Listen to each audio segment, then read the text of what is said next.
So hey guys, welcome back to the channel. स्वागत है आप सबका फिर से एक ऑसम वीडियो पे, जहां आज हम बात करने वाले हैं कि क्या आपको हमारे कॉर्पोरेट इंडस्ट्री में स्टार्टअप ज्वाइन करना सही रहेगा कि नहीं रहेगा। तो सीधा सीधा मुद्दे की बात करेंगे, ठीक है। बट स्टार्ट करने से पहले बस इतना ही बोलना चाहूंगा, अगर आप चैनल पे नए हो तो चैनल को सब्सक्राइब करना बिल्कुल मत भूलना। और आगे बढ़ते हैं इस पर्टिकुलर वीडियो में, ठीक है। सो भाई लोग, स्टार्टअप में ज्वाइन करना एक एक्सपीरियंस के लिए, या फिर एक जो मतलब आप अगर आपने बीटेक आपने कंप्लीट की या फिर आपने बीसीए एमसीए एमटेक जो भी कंप्लीट किया, उसके बाद एक स्टार्टअप को ज्वाइन करना सही रहता है कि नहीं रहता है। बहुत से ऐसे बच्चे हैं जो मुझसे पूछते हैं कि भैया यार, मुझे एक अच्छे सर्विस बेस्ड कंपनी का ऑफर मिला है, वो चाहे आपका टीसीएस हो, चाहे कॉग्निजेंट हो, चाहे एक्सेंचर हो, या फिर प्रोडक्ट बेस्ड कंपनी का ऑफर मिला है, कोई भी कंपनी हो चाहे, ठीक है। सो क्या उनको ज्वाइन करना सही है या फिर एक स्टार्टअप को ज्वाइन करना सही है। अब आपके दिमाग में ये सबसे बड़ी बात की कब आती है। आपके दिमाग में ये बात सबसे पहले तब आती है जब आपको ये चीज लगता है कि एक स्टार्टअप आपको ज्यादा पैसा भी दे रही है और साथ ही साथ में आपको शायद वहां पे कुछ और सीखने के लिए मिल जाए। तो मैं आपसे बताना चाहूंगा अलग अलग सिनेरियो कि कब आपको कैसे कैसे किस कंपनी को ज्वाइन करना चाहिए, ठीक है।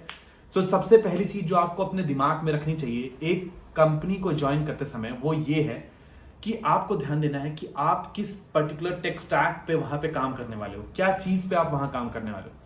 जैसे कि आपका मान लीजिए कि आपका जो मतलब इंटरेस्ट है वो बैकएंड में है, ठीक है।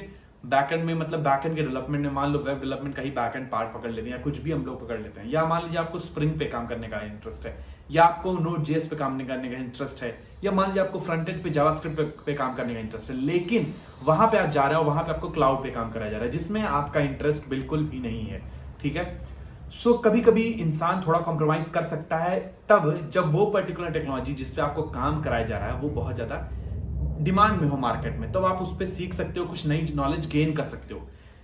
बट मैं आपको यही एक चीज बोलूंगा कि जब भी आप किसी कंपनी को ज्वाइन करो तो दो कंपनी में से उस कंपनी को पहले चुनो जिसमें आपको आपका मन पसंदीदा काम मिल रहा हो और सीखने के लिए चीजें मिल रही हो। क्योंकि अगर आप एक ऐसी कंपनी में चले गए जहां पे आपको पैसा थोड़ा ज्यादा मिल रहा है बट आपको ऐसा काम नहीं मिल रहा है जो कि आप चाहते थे, या फिर आपकी कोई लर्निंग नहीं हो रही है, तो फिर आपके लिए वो एक दिक्कत वाली बात हो सकती है। अब उस केस में क्या होगा कि आपको अपने आप को अपडेट करने के लिए आपको खुद से अपनी कुछ पढ़ाई करनी पड़ेगी या फिर चीजें करनी पड़ेगी जो आपके लिए काफी ज्यादा डिफिकल्ट हो जाएगी। अब जब हम स्टार्टअप में किसी जाते हैं तो ये एक बहुत बड़ा प्लस पॉइंट रहता है कि आपको वहां पे सीखने के लिए बहुत ज्यादा चीजें मिलती हैं, ठीक है। You get to learn more and more new things there. तो यार भाई लोग, अब आपको ये सोचना बहुत ज्यादा इंपॉर्टेंट है कि एक स्टार्टअप में जहां पे मान लीजिए आपको 5 लाख का पैकेज मिल रहा है और वही दूसरी कंपनीज में आपको मान लीजिए कि 6 लाख का पैकेज ही मिल रहा है, तो सिर्फ 1 लाख के चक्कर में अगर आप स्टार्टअप को छोड़ते हो जिसमें आपको कई बहुत ज्यादा अच्छी चीजें सीखने की मिल सकती हैं, तो आप अपने लिए अपनी ही लाइफ में अपने लिए बहुत घाटे का सौदा कर रहे हो।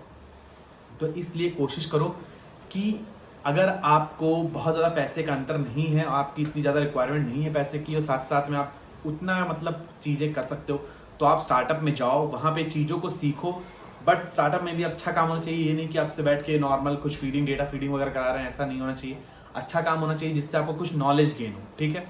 अब उसके अलावा सबसे मेन पॉइंट जो आपको ध्यान देना है वो ये ध्यान देना है कि अगर आप स्टार्टअप में जाते हो, आपके दिमाग में आपके दिल में ये एक डर रहेगा कि भाई कहीं ऐसा ना हो कि मुझे उस कंपनी से निकाल दिया जाए फ्यूचर में।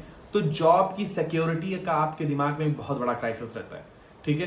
तो टेंशन लेने वाली कोई बात नहीं है। आपके दिमाग में अगर जॉब की सिक्योरिटी क्राइसिस रहता है तो मैं आपसे बस एक ही चीज बोलूंगा, अपने आप को लाइफ में हमेशा अप टू डेट रखो। अप टू डेट मतलब नए टेक्नोलॉजी और नई चीजों से एकदम सीख के रखो, मतलब अपने आप को अप टू डेट रखो। चाहे वो कोडिंग का हो, चाहे नई टेक्नोलॉजी का हो, कोई भी चीज है, वो सब चीजें आपको अच्छे से आनी चाहिए। अब अगर आपको वो अच्छे से चीजें नहीं आती हैं तो आपके लिए वो बहुत बड़ी दिक्कत वाली बात है। क्योंकि जब आपको वहां पे आप जाते हो और अगर आप कोई चीज पे काम कर रहे हो बट आप मन से नहीं कर रहे हो या आप चीजें नहीं सीखने की कोशिश कर रहे हो, अगर आपको वहां से कंपनी निकाल देती है तो आपके लिए एक दूसरे कंपनी में जाना बहुत ही ज्यादा कठिन हो सकता है।